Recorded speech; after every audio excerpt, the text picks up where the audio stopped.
Tonight, we expose myths, lies, and complete stupidity. You're a bully. Politicians now tell us what food we can eat.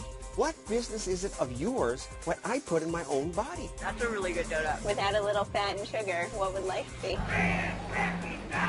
We're told fracking will poison our water. Wells have been ruined and people are sick and livestock is dying. Don't frack my mother.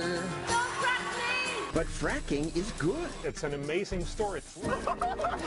Also, because stupid people do this. Do it. These people lose their jobs? We're less safe because of you awful people. We deliver. And should government deliver the mail?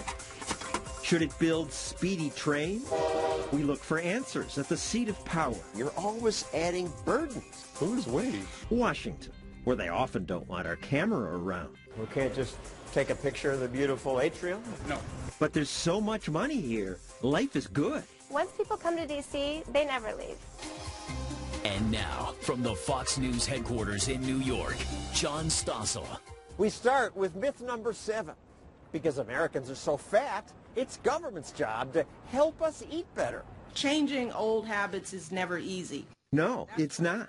So the First Lady says to change behavior, It's going to take government doing its part. if Michelle Obama wants to inspire us by exercising on the White House lawn, that's great.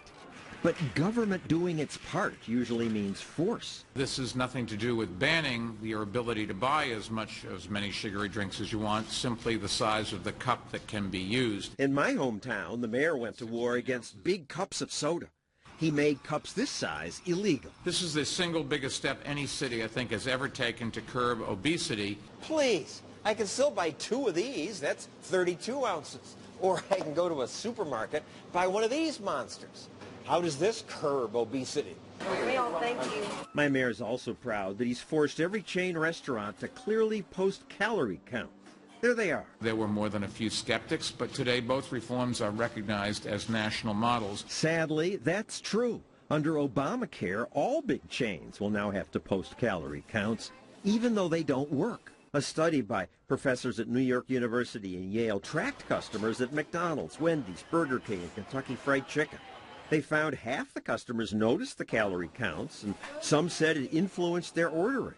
But when researchers checked receipts, they found people ordered more calories. The author of The Food Police, Jason Lusk, studied that too. What we find is those labels really don't change behavior at all. So what you're doing is asking companies to undertake a cost that has essentially no benefit to the consumer. It's a sign of a government that's willing to step into your daily food choices, even though they know it won't work, for the sole reason of creating a symbol. I mean, what kind of government is that? An intrusive one.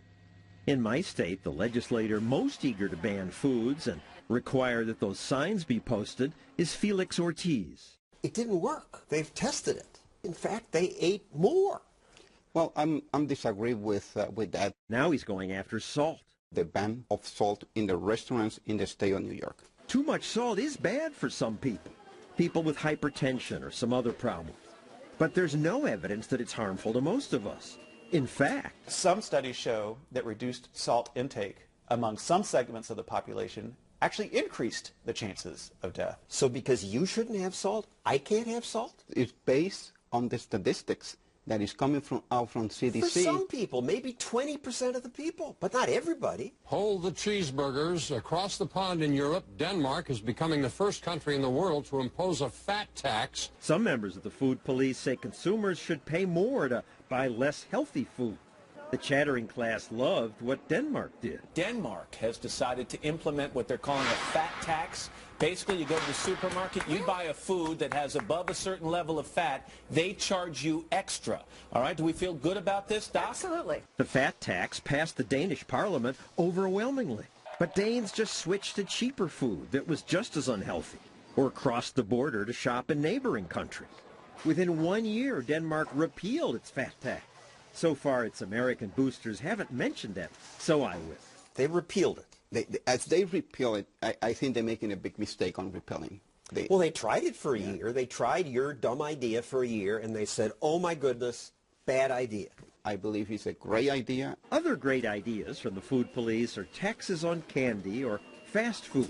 How do you define a fast food? You can go to McDonald's, you can order a salad, or you can order a Big Mac. Both of those are fast food. You can bet that the lobbyists are going to be on the table when we make those rules as to what a fast food is. Illinois has had a similar problem with its candy tax. What exactly is candy? The bureaucrats decided this Hershey bar is taxable candy, but this Hershey bar isn't because it contains flour. Store clerks don't know what to charge. In our donuts, we have flour, sugar, eggs, salt. Katie Rosenhaus's dessert won an award on the Food Network. Don't you think you're poisoning people? No.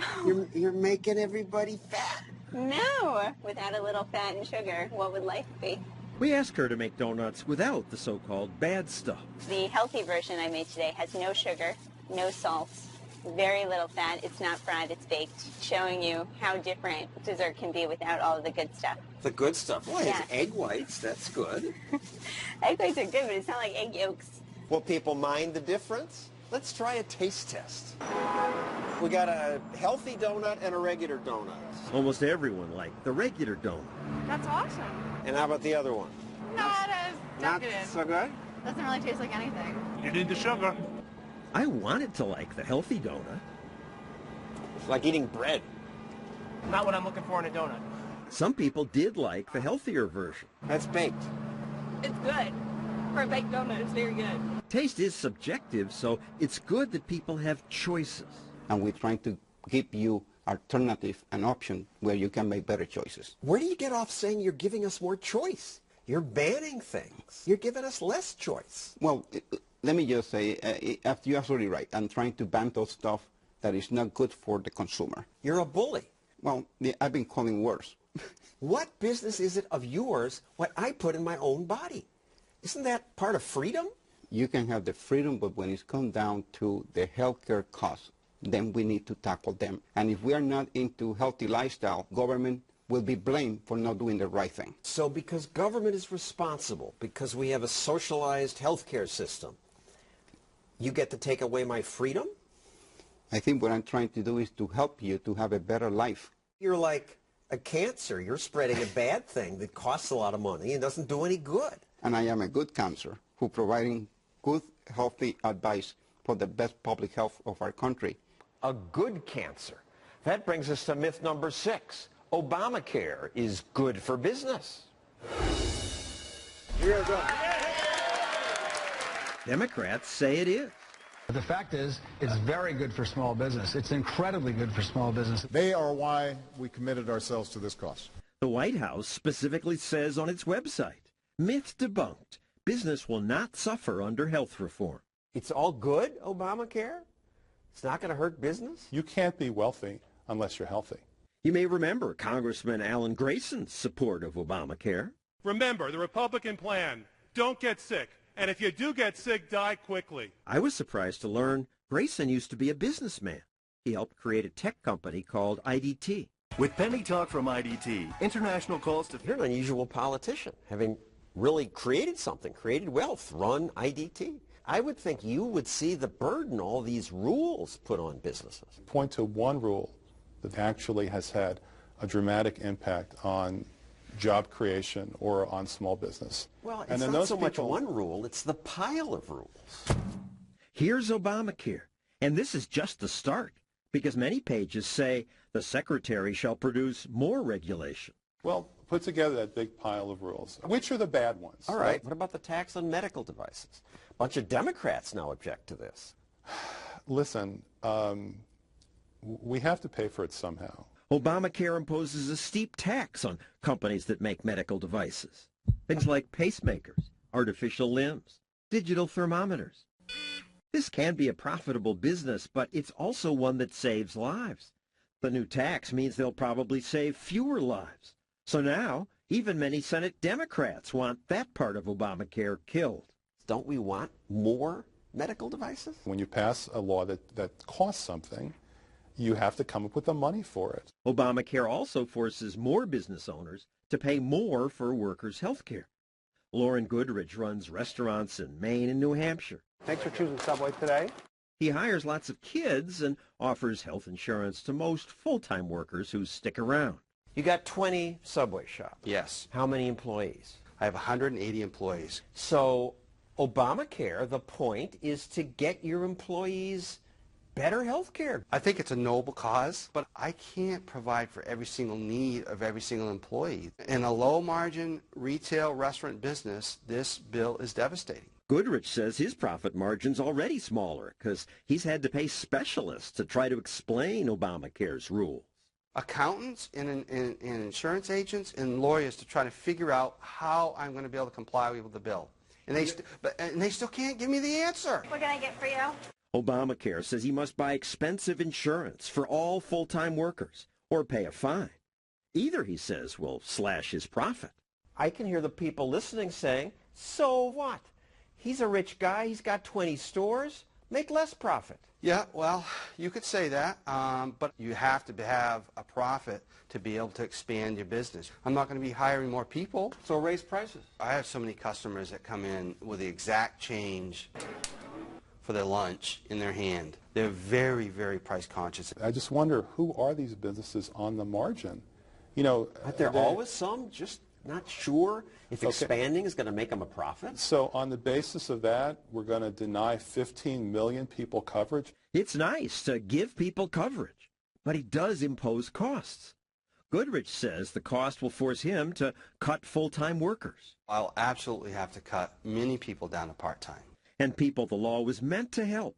Maybe him, maybe her, will be hurt. They'll have to go get another job. They'll have to work 2 jobs to make ends meet, which is sad. It's an extra burden. You're always adding burdens. Who is we? You congressmen, you Democratic congressmen especially. I visited communist countries while they were still communist, okay? I know what it looks like to be in a place where there really is a burden. I don't see our country being that way. And we're not, yet. But we should learn from history and stop putting more burdens on guys like him. You need me. I employ your teenagers. Some have gone off to run their own businesses because of my training. My business is needed. Coming up, the new celebrity cause, stopping fracking. Please don't frack my mother. Don't frack me! Don't frack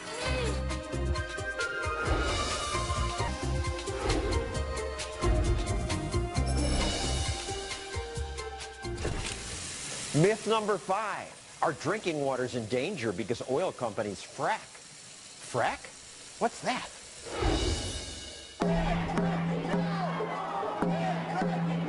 The controversy is over chemicals being injected into the earth to break up rock and release natural gas. Fracking means shoving water and chemicals into the ground, fracturing the rock to release oil and gas. This has been done for 60 years. But recently, geologists learned how to drill sideways. Result? America now has much more and therefore cheaper natural gas. This means families pay less to heat their homes. Soon, America may be self-sufficient in energy. Also, if you're worried about global warming, burning natural gas releases less greenhouse gas than oil or coal. Fracking feels wrong. It feels like you're pumping stuff into Mother Earth, but it's an amazing story. Bjorn Lomborg, a liberal European environmentalist, points out that Europe promised to cut its greenhouse gas emissions, but didn't cut them much. In Europe, we've only managed to cut half of what you guys accidentally happen to do when you stumble on fracking. So fracking brings fuel that's cheaper, plentiful, maybe better for the world. So why are these people so mad? Ban fracking now! Ban fracking now! They worry about energy companies shoving these dangerous chemicals into the ground. Ethyl-methyl ethyl disulfide, trimethylbenzene. This is a scene from an anti-fracking documentary called Gasland.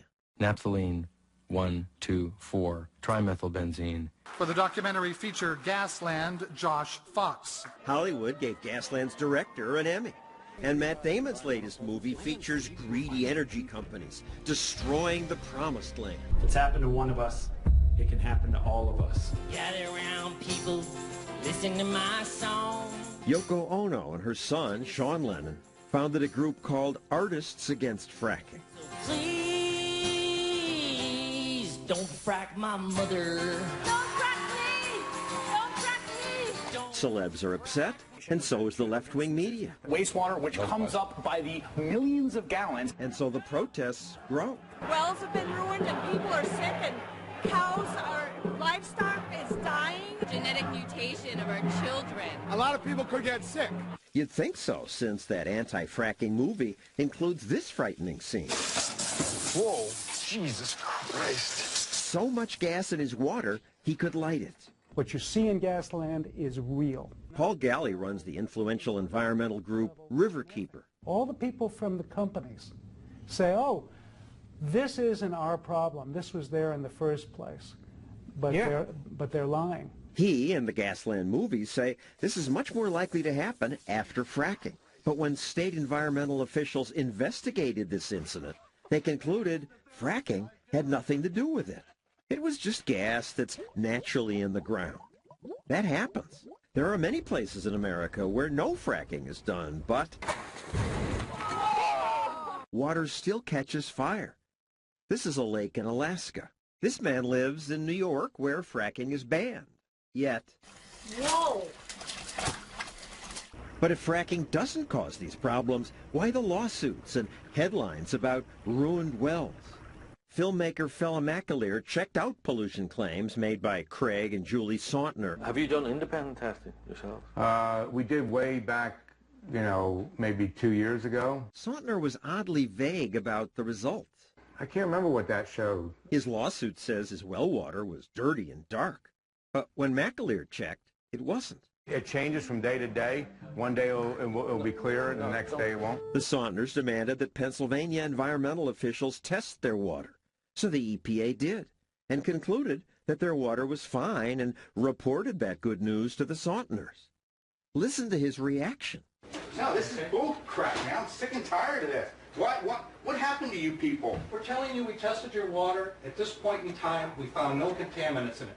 Even President Obama's recent EPA director says, in no case have we made a definitive determination that the fracking process has caused chemicals to enter groundwater. Now, some companies have spilled chemicals. There is risk. The protesters say instead of fracking, America should just use less energy and invest in alternatives. Renewable energy would be best. Wind, solar, geothermal. There's a thing that's algae. There's more energy in algae than any other, source. No, there isn't. Today, renewable energy doesn't provide the world with anywhere near the power we need. If you environmental zealots got your way, there would be no progress. Oil, natural gas, fuel is dirty. But otherwise, we're living in the dark ages.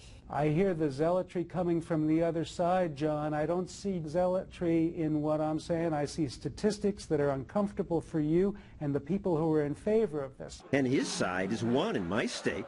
Protesters persuaded politicians to stop all fracking in New York. That makes me uncomfortable, because the world needs energy, where energy is limited. Life is cruel and life is short. Energy matters. We take it for granted. We really shouldn't. Coming up, something else we shouldn't take for granted. 5-gallon gas cans.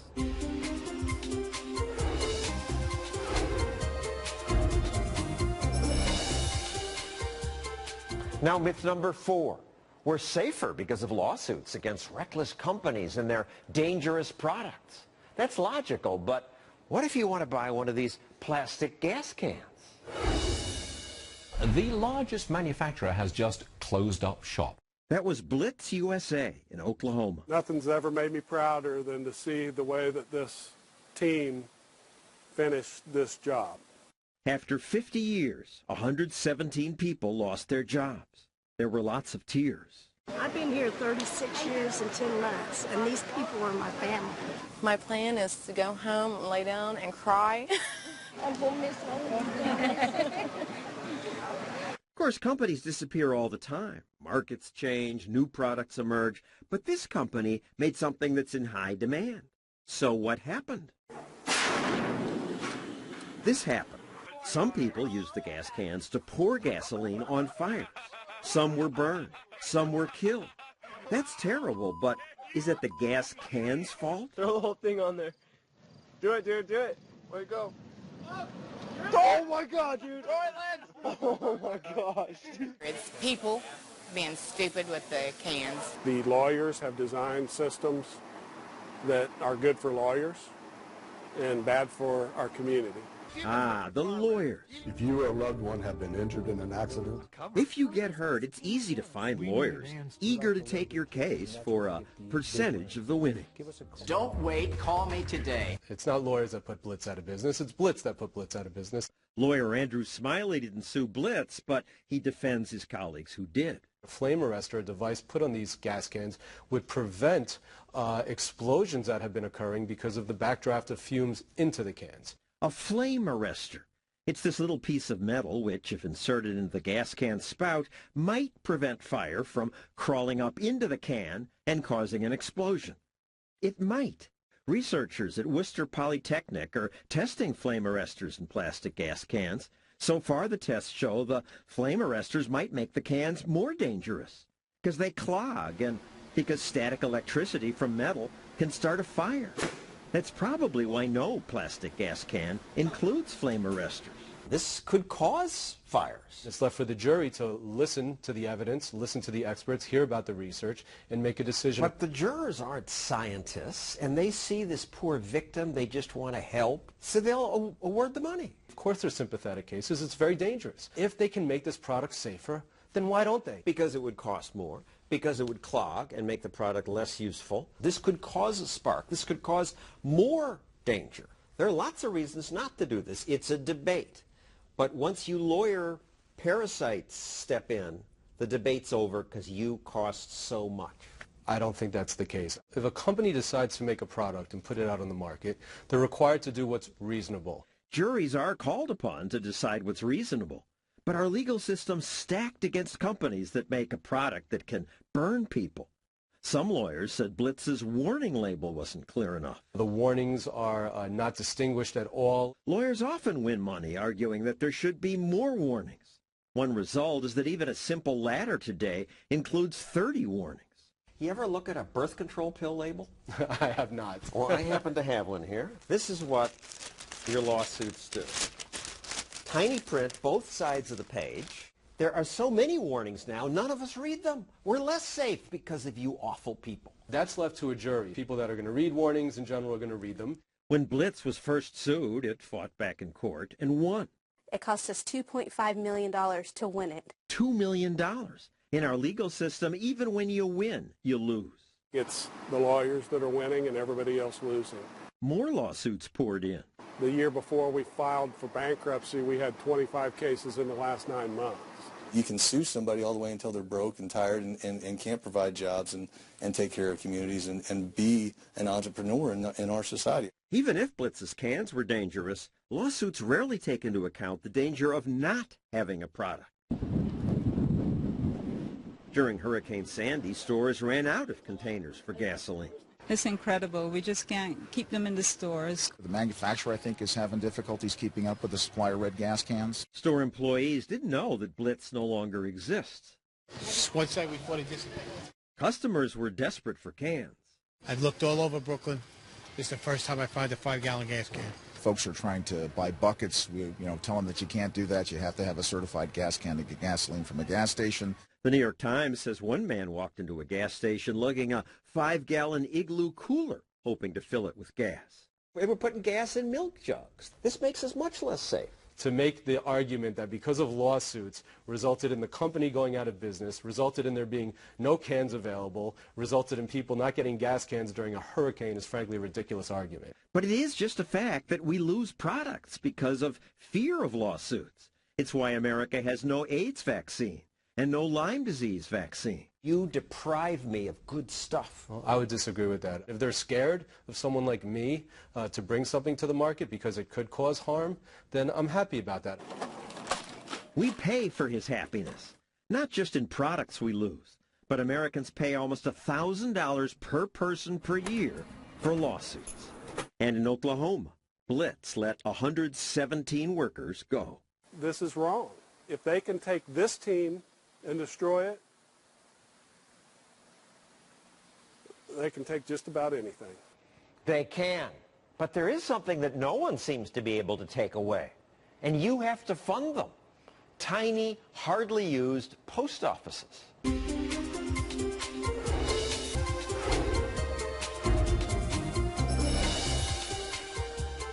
Another myth. Government can run the post office like a business. We deliver. They buy commercials like businesses do. We deliver. But real businesses can't lose billions every year. 16 billion last year. The post office loses money even though they don't pay sales taxes. They don't pay property taxes. They don't even pay their parking tickets. With advantages like that, how does the post office lose money? Well, here's a reason. Check out this little post office in Massachusetts. Hi. This is one of hundreds that on average bring in less than $700 a month. Can't talk to you. I don't blame her. But a real business would close a store that can't cover even her salary, let alone other costs. Never mind that. Congress says post offices must serve all of America. But there's another post office a mile down the road. In fact, there are 5 others within a few miles. Why do they need so many so close to each other? Even the locals see the excess. They should be cut back to probably a couple. There are a bunch of post offices around. I think it's kind of silly. Close these post offices.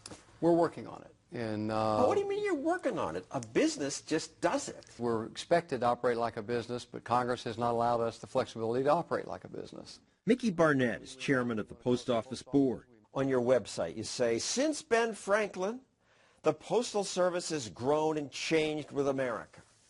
But you don't change. You're a government monopoly. You barely change. 250,000 fewer employees than we had. But you don't fire anybody. No. If government did fire people, the big government media would say things like this.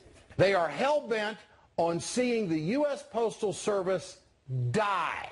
So the managers just wait for workers to quit or retire. Attrition is kinder. That's why you do it? Well, we have union contracts that also have no layoff provisions in it and so forth. How can you run a business that way? It's part of being a quasi-governmental entity. That's how the cookie crumbles. That's your tax money that's crumbling. Private delivery services like FedEx continue to thrive while the Postal Service bleeds billions. FedEx, UPS, and others make billions because they innovate and cut costs. UPS. Postal officials like Mickey Barnett try to do that. Try to close money losers like these. Why weren't they closed long ago? Political pressure. Congress can kill any major change. Close post offices? No way. Save billions by adjusting benefit payments? Not a chance. So these politicians aren't dumb. What are they thinking? Well, they're thinking about re-election. They can't be so short-sighted, can they? They're supposed to be responsible. Are we so dumb that we need to keep losing taxpayers' money? You know, if the post office could charge anything it wanted, it probably would operate at a very substantial profit. You would vote for that? Not necessarily. This is why they say they can't run it like a business. Well, okay. They have to beg you for permission, kiss your ring every time they want to do something. The post office provides something that's extremely valuable and has to be maintained, and that's universal service. That costs something. Universal service means every American must get mail service, whether you live in the suburbs or deep in the heart of Alaska.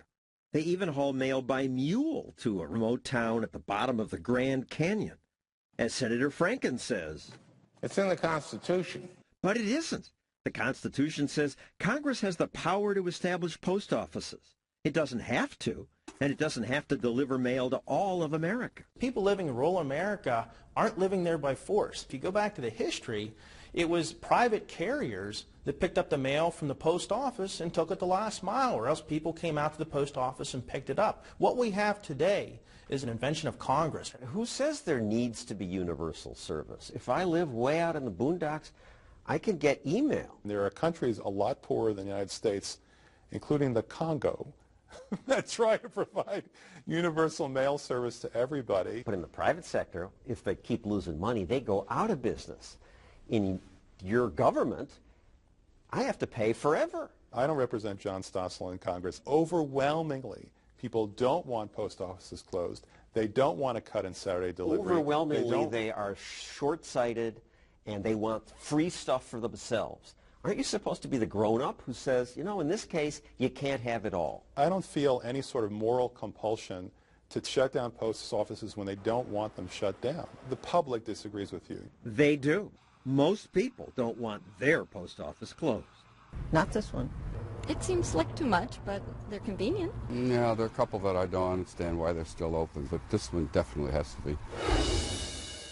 Next, what you don't know about trains and mass transit. This thing is like the boondoggle of boondoggles.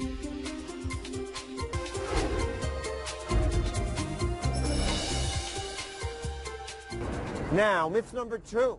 We need government to invest in infrastructure. That does make sense. We do need ways of getting places faster. And building infrastructure does create jobs. Let's get moving. These days, politicians want to spend more on trains.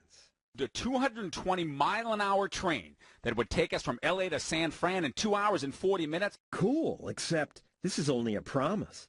The train line the politicians approved starts and ends in the boondocks, where economist Adrian Moore lives. I live in a little mountain town called Tehachapi. It's in the middle of nowhere, 50 miles to the nearest Walmart. And the high-speed rail line in California comes right through my town. This thing is like the boondoggle of boondoggles. Nobody's living where you're building. Mass transit advocate Dennis Litton helped get the train project funded. Lots of people live in California. They're starting high-speed rail in the middle of the state because that's where you can build it fast. We envision high-speed rail connecting the big endpoints, Los Angeles, San Francisco, San Diego. That will cost another $100 billion. You're expecting private investors. Private investors will be a part of the mix. Have any come forward? Not at this time, but there's every reason to believe that they will. The private money was always a joke because private money will invest in something where they can make a profit. There's no way this project is ever going to pay for itself. So why does it happen? Oh, because it's visionary, John. It's very, very visionary. Trains will revolutionize our global transportation infrastructure. Trains are romantic. Litton likes California's Amtrak trains. Amtrak trains, they're packed. They're packed? Yes. The cafe car will be closing. Actually, here's what it looked like recently when we taped. On average, Amtrak's California trains fill just a third of their seats. But if we don't invest in trains, what's the mass transit alternative? New buses. This is now the fastest growing mass transit in America. Why? Because it's cheaper. Buses don't get the big subsidies, but they're still much cheaper than trains. $3.50 just to get to Delaware? Yeah, so I'll take that. Amtrak is too expensive. I don't have $200 to spend. More typically, an Amtrak ticket from New York to D.C. costs about $150, and a bus ticket just $20. It's cheap. That's basically it. Also, today's buses are pleasant. They have extras like Wi-Fi. And most important, a bus can go where the people go. Trains run in straight lines, but people move every which way. Only cars and buses can change routes to follow them. They're making money and doing a better job? Yes, and growing, because they're more flexible. Which raises the question, why should taxpayers lose more money on trains? People cite New York subways as a reason that government must provide infrastructure. Yes, these lose money, but it's worth it. They transport lots of us. What would have happened in New York if we'd waited for private investors to build the subway? Would have never happened. Private investors can't do it because it's a public good that they can't profit from. Makes sense, and if you ask people who built the subways... I think it was the government. Either President Eisenhower or maybe like a mayor. By union workers. But actually... Built in 1878, before the Brooklyn Bridge, before the Statue of Liberty. The original subways in New York were all private. It carried tens of millions of passengers. Then, after 50 years, the private companies tried to raise the fare to a dime. People didn't like the idea of paying a higher fare, and the mayor took advantage of that and said, well, fine, the government will take it over and we won't raise the fare. But of course, government did. And now the fare is $2.50. And now that government builds subways, construction takes longer. This subway was supposed to be done in 1938. Then they said 1980. Now they say 2018. It's taken so long that the subway cars built for it, which cost $1 million each, now won't be used because they no longer fit the tracks. And we no longer need the ultraviolet lights they have to kill polio germs. So private companies did it faster 150 years ago without this modern equipment. Why? Because they had competition and their own money on the line. I want to recognize up front a number of officials, elected officials. Politicians have different incentives, like sucking up to other politicians. Councilmember Jessica Lappin, Councilmember Daniel Gorodnick. And government workers have time to stand around. Yet despite the delays, despite the billions lost, government wants more trains. It's rail, rail, rail, and rail. Up next, do you like these beautiful homes? You should. You probably helped pay for them.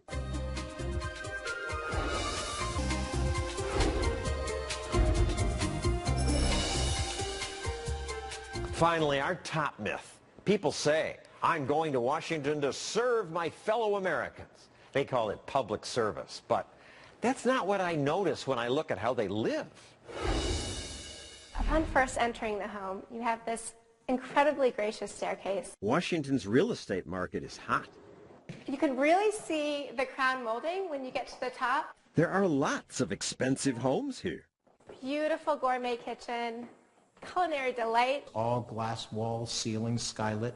This home is a steal at $2.8 million. $2.8 million is a steal, he says, because our real estate market has been relatively recession-proof. And why is that? Because government is its main industry. We continue to have one of the lowest unemployment rates in the country. Because government keeps growing. So much so that today, for the first time, most of the richest counties in America surround Washington, D.C. The rest of America had a housing recession. Everybody else, housing prices went way down, not in Washington. Historian John Steele Gordon says D.C.'s special because the people who control the government and get to tax you live here. They move there and they like it there. Lobbyists, politicians, government contractors. There's a reason they go there and stay there. Consider where they work. The architecture's grand. Many office buildings resemble palaces. It's very much like Versailles before the French Revolution. The whole French nobility, they spent their lives in Versailles, and they didn't know much about what went on outside that world. And that's what happens in Washington. People never leave Washington. Congressman Alan Grayson lost his seat, but then ran again and won. Grayson says if there is royalty in America... It's not the congressmen, it's the lobbyists. The lobbyists are the royalty of Washington, D.C., and who made it that way? You congressmen made it by passing all these laws. The bill is passed. If you have a big government, there's more money to fight over. There is that argument, but I'll tell you that the real royalty is not in Washington, D.C. It's on Wall Street, he says, and there is lots of money here, but there's a big difference. In the private sector, if you can find a way to cut costs, you're a hero. If you can find a way to cut costs in the bureaucracy, you're a goat. They measure success by the size of their budget. Right. And the big budgets give the special interests reason to invest in D.C. And invest they have. Unions say teachers are underpaid, but their union sure looks rich. This is their headquarters building. We're told it's worth $100 million. Its atrium is called an environmental oasis. It's certainly impressive, but they didn't want us to take pictures of it. We can't just take a picture of the beautiful atrium? They told me to wait outside while union officials debated whether we could videotape. You needed something? We've read about the beautiful lobby, and I'd like to show it to the viewers. It's like they're sucking money from the rest of the country and building palaces for yourselves. I've been to the NEA's building. I didn't feel that way at all. Have you been to any mall in America in the past 20 years? Yes. Okay, isn't it more grand? No. Well, I would have to disagree. Back outside the NEA, I was passed from one official to the next. Andy, will you find out a little bit more about what's going on? Okay. Well, I'm going to have to check to see what I can... He went back inside for a while, and finally, the ruling came down. No? Okay. Thank you. Is there a reason? We're not opening the building up to TV. I tried another beautiful building, the headquarters of the AFL-CIO. Wow. The murals made of marble, glass, and gold. John Stossel with Fox News. I wanted to take a picture of the beautiful lobby. At least they let me wait inside. I had plenty of time to think about the 12,000 active lobbyists now working in Washington. They're smart to be here since Washington controls so much. But this union doesn't want you to see what they've got. I've been notified by our legal department that we're not, because of the estate of the mural, we're not allowed to do that. So The estate wouldn't allow it. Oh well. Thank you. The bottom line is that Washington, once a sleepy, part-time home for politicians, now resembles Versailles. Power brokers work in buildings that look like palaces. And after work, they go home to castles. It overlooks the pond. The property's on 5 acres. Beautiful shower. And his and hers water closets. It all helps one understand why people spend millions to win jobs here. And then, Once people come to D.C., they never leave. That's our show. I'm John Stossel. Thanks for watching.